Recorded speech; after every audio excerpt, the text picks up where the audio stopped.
cover crops is an interesting story. We had a professor friend who needed a place to do some research, and she asked if we had a field that we would let her put some cover crops in and so forth. And my dad had some negative experiences with cover crops back in the 80s, and so we weren't terribly interested in cover crops, but we agreed to do it for her, because she helped us on some other fronts. So we started to seed annual ryegrass.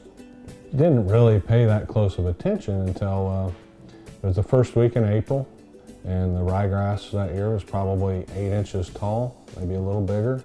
And I was out fixing a tile hole, and I dug a hole down to get to the tile to fix the hole. And as I was down in the trench, I could see roots down 4 feet deep.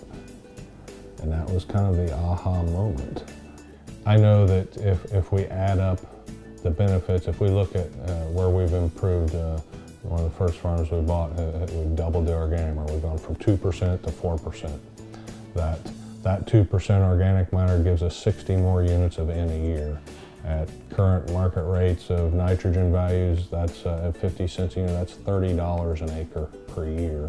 That same 2% of organic matter is capable of holding about 16,000 gallons of water per percentage, so 32,000 gallons of water, and that's only in the top 12 inches. We hope we're creating this phenomenon even deeper into the soil, but all these numbers I'm talking about are just in the top 12 inches, so they could be higher.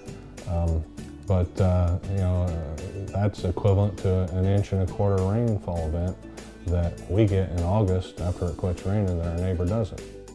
Our cover crop plan, or the reason why we want a cover crop, is a long-term viewpoint that the sun is our free resource, and that anytime we have sunshine, we want something green and growing and putting carbon into the soil, back into the soil, as we try to rebuild our organic matter back to what it once was. If I can retire someday or look out across the farm and see that we've returned soil organic matter to close to equilibrium for this area, I'll be thrilled to death.